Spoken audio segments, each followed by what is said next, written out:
दिलदार music present.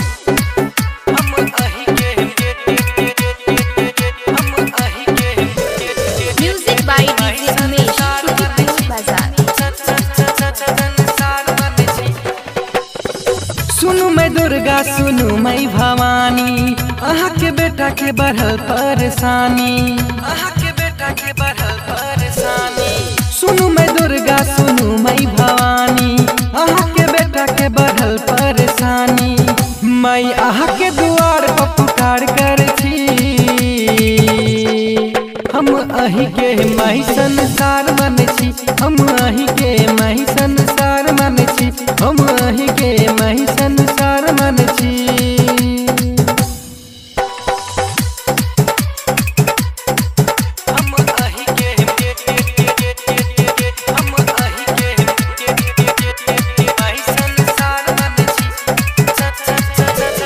Music by DJ Umesh बाजार।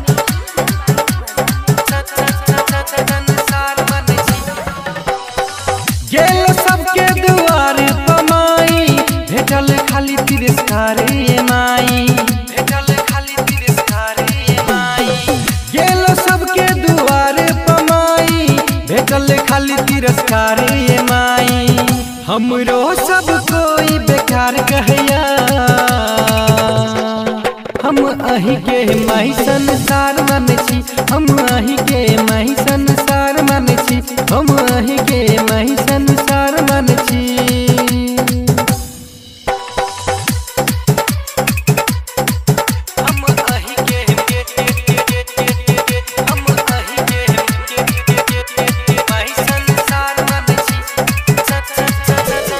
Music by DJ Umesh बाजार।